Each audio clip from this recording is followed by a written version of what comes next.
शिनार के राजा अमरापेल और एल्लासार के राजा अर्योग और एलाम के राजा कदोर्लाओमेर और गोइम के राजा केदार के दिनों में ऐसा हुआ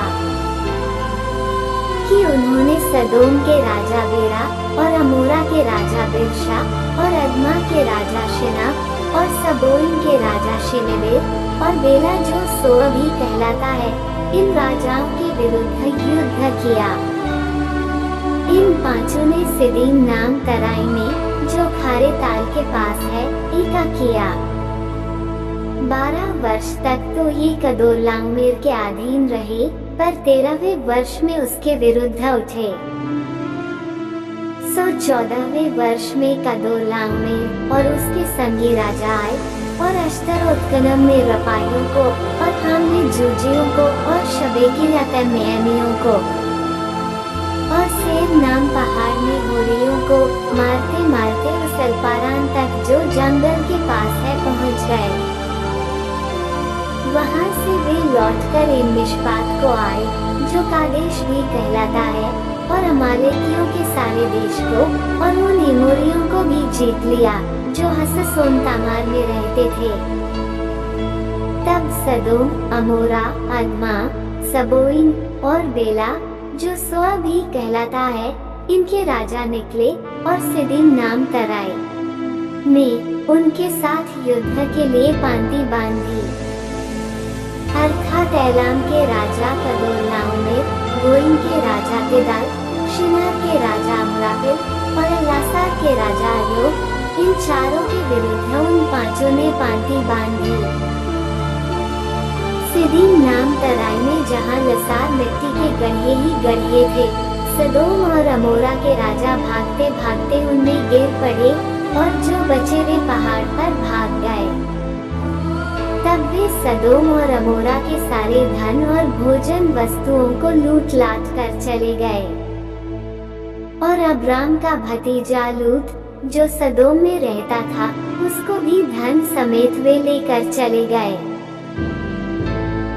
तब एक जन जो भागकर बच निकला था, उसने जाकर इब्री अब्राम को समाचार दिया। अब्राम तो एमोरी मामरे, जो एशकोल और आनेर का भाई था, उसके बांझ ब्रजों के बीच में रहता था, और ये लोग अब्राम के संग वाचा बांधे हुए थे। ये सुनकर कि उसका भतीजा बंधुआई में गया है, अब्राम ने अपने 318 शिक्षित युद्ध कौशल में निपुण दासों को लेकर, जो उसके कुटुंब में उत्पन्न हुए थे, अस्त्र शस्त्र धारण करके दान तक उनका पीछा किया और अपने दासों के अलग अलग दल बांधकर रात को उन पर चढ़ाई करके उनको मार लिया और होबा तक, जो दमिश्क की उत्तर ओर है, उनका पीछा किया और सारे धन को और अपने भतीजे लूत और उसके धन को और स्त्रियों को और सब बंधुओं को लौटा ले आया। जब वो कदोर्लाओमेर और उसके साथी राजाओं को जीतकर लौटा आता था, तब सदोम का राजा शावे नाम तराई में, जो राजा की भी कहलाती है, उससे भेंट करने के लिए आया। जब शालेम का राजा मेल्कीसेदेक, जो परम प्रधान ईश्वर का याजक था, रोटी और दाखमधु ले आया और उसने अब्राम को यह आशीर्वाद दिया कि परम प्रधान ईश्वर की ओर से, जो आकाश और पृथ्वी का अधिकारी है, तू धन्य हो और धन्य है परम प्रधान ईश्वर, जिसने तेरे द्रोहियों को तेरे वश में कर दिया है। तब अब्राम ने उसको सबका दशमांश दिया। जब सदोम के राजा ने अब्राम से कहा, प्राणियों को तो मुझे दे और धन को अपने पास रख। अब्राम ने सदोम के राजा से कहा, परम प्रधान ईश्वर यहोवा, जो आकाश और पृथ्वी का अधिकारी है,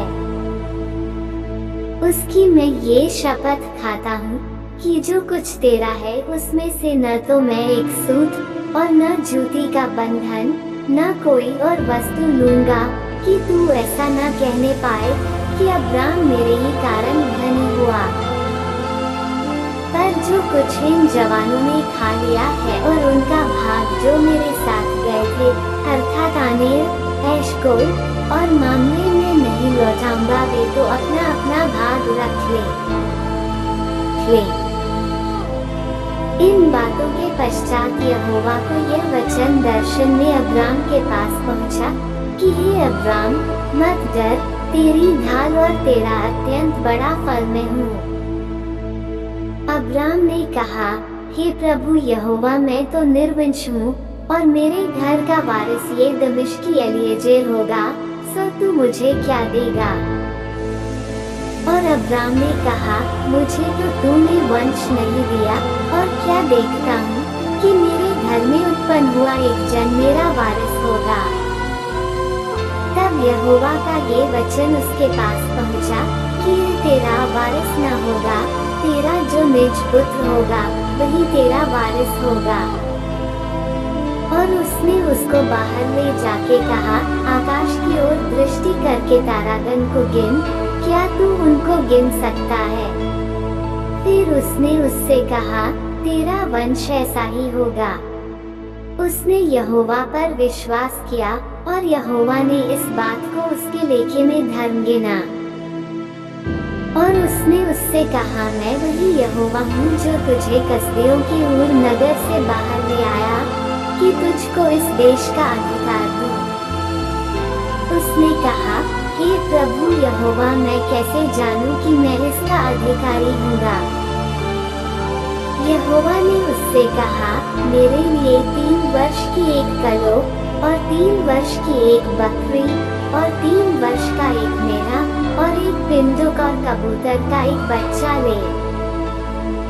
और इन सबों को लेकर उसने बीच में से 2 टुकड़े कर दिया और टुकड़ों को आमने सामने रखा, पर चिड़ियाओं को उसने टुकड़े न किया। और जब मांसाहारी पक्षी लोथों पर झपटे, तब अब्राम ने उन्हें उड़ा दिया। जब सूर्य अस्त होने लगा, तब अब्राम को भारी नींद आई, और देखो, अत्यंत भय और अंधकार ने उसे छा लिया। तब यहोवा ने अब्राम से कहा, ये निश्चय जान कि तेरे वंश पराए देश में परदेशी होकर रहेंगे और उसके देश के लोगों के दास हो जाएंगे, और वे उनको 400 वर्षों दुख देंगे। फिर जिस देश के वे दास होंगे उसको मैं दंड दूंगा, और उसके पश्चात वे बड़ा धन वहां से लेकर निकल आएंगे। तू तो अपने पितरों में कुशल के साथ मिल जाएगा, तुझे पूरे बुढ़ापे में मिट्टी दी जाएगी। पर वे 4थी पीढ़ी में यहाँ फिर आएंगे, क्योंकि अब तक एमोरियों का अधर्म पूरा नहीं हुआ। और ऐसा हुआ कि जब सूर्य अस्त हो गया और घोर अंधकार छा गया, तब एक अंगीठी जिसमें से धुआं उठता था और एक जलता हुआ पलीता देख पड़ा जो उन टुकड़ों के बीच में से होकर निकल गया।